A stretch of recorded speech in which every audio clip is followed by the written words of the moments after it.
The whole idea behind democracy is that the general public should participate in making the decisions that affect their lives. Democracy, like freedom, can take many forms. Even in totalitarian states, there are some freedoms. Likewise with the democracy. There are some states such as Cuba and Iran that practice small amounts of democracy, and yet they are limited to a narrow range of options, and most would say they are not democratic at all.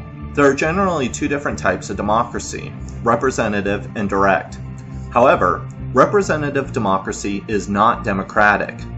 Direct or participatory democracy allows the voice of the public to be heard, unhindered in its purest form. This allows the members to be self-managed without the use of bureaucrats and politicians. I think we can all agree that politicians are corrupt. Every day, someone is being accused of and exposed for their crimes, ranging from perjury to theft of public money. Society should not be forced to choose the best of two evils. The Center for Responsive Politics, the leading nonpartisan organization that records money in politics, found that in the 2008 elections, 93% of the House of Representative races and 94% of the Senate were won by the candidate who spent the most money. This reality is not just reserved for Congress.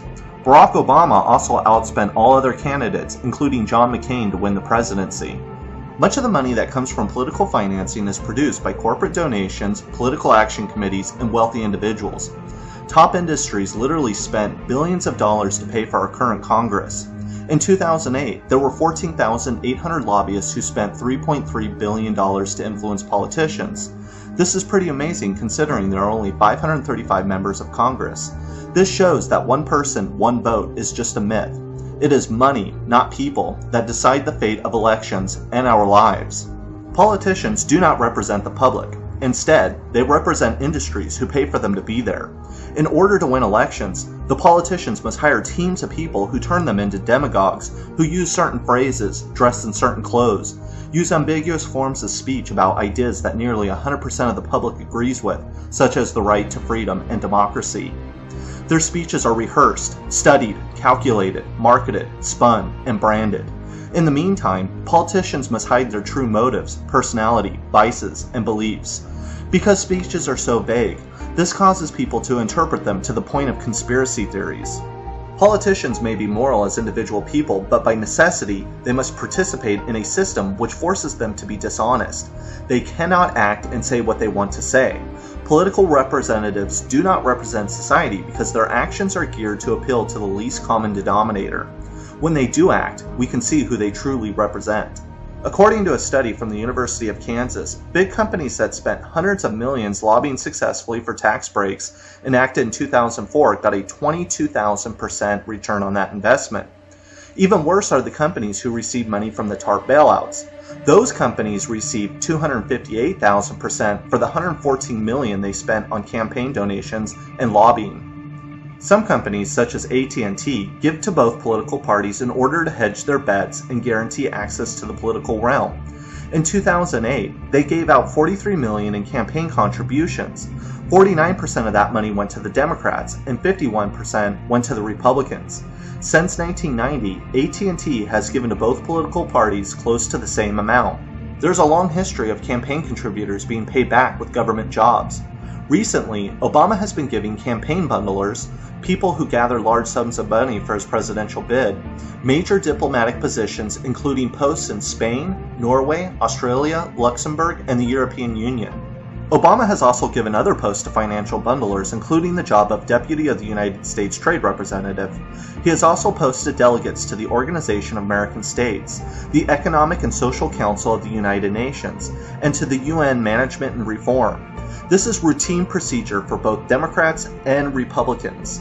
There is also a history of the government working closely with the business sector, allowing executives to move from the private to the public sector and vice versa. The executives don't stop working for the benefit of the private sector while they are in public office.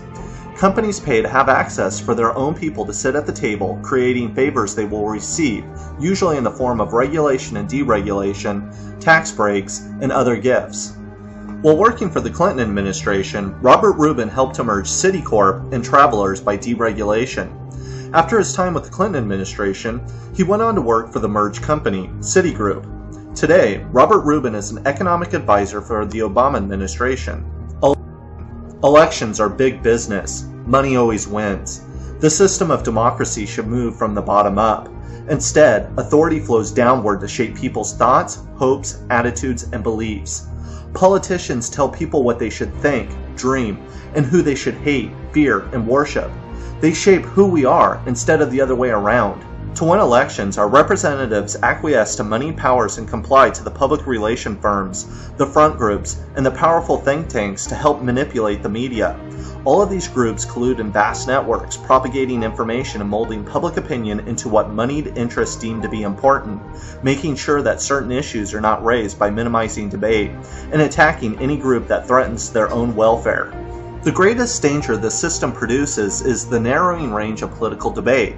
We are told again and again that the political spectrum is no broader than the range of Republican and Democrat, that society can only make decisions that fall into the realm of taxes, abortion, healthcare, and education. But even these issues fall into a limited range. The political realm has been virtually nullified. There is no meaningful change because the system of representative democracy, by its very nature, demands consistently flat results. It shouldn't be that every 2 to 4 years we leave our homes to vote for one of 2 people to become our representative. This one person is supposed to represent the public will and make decisions for every human being that they represent. It doesn't matter that 63% of Utah didn't vote for Obama, or that 58% of New York voted against Bush. They will have to listen and submit themselves to the rule of this human being that they have never met and will never meet. These outcomes are against the very idea of freedom. As President Bush always liked to say, "I am the decider." While some people found this statement undemocratic, it is the reality of our nation. All of this is not to say that democracy is inherently evil, but politicians are not representatives or even expressions of human wants, desires, or wishes. It's not that politicians want to be bureaucratic. They are bureaucrats. And it's not like some politicians are demagogues and others not. They all are. They have to be demagogues to win elections. Politicians may not like lying, pretending, spouting catchphrases, or even kissing babies. They have to take money for favors to help large corporations and industries if they want to win. It's easy to see that our politicians are anything but representative of the makeup of our society. Aside from the obvious race and gender gap, these people do not live in the same economic bracket as the rest of society. The personal finances in the House of Representatives averages out to about $5 million, while the typical senator household brings in closer to 16. Jane Harman of California leads the list with a net worth of almost $400 million. These Congress members are not a composite of American society. They do not live in the same houses as we do.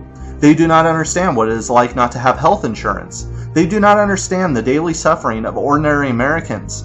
They don't work regular jobs. Some have never even been a part of the workforce.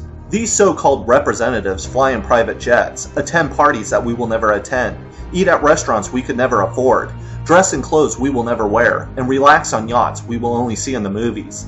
These people know nothing of our lives and our financial struggles. It has long been known that the Soviet style of economics does not work because a small group of elites cannot know all the intricacies and interactions of an entire functioning economy and society. It's just too complex.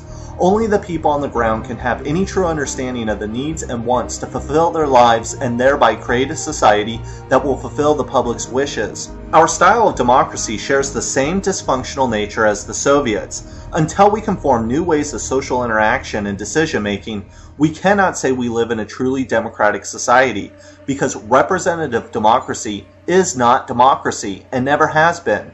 Our system of voting takes ordinary people and turns them into immoral politicians. The politicians become corrupt, not because they want to, but because the system requires it.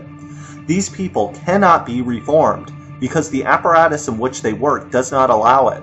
Trying to find the best politician is not the answer. The reason why is because politicians should not exist, nor should the system of representative democracy.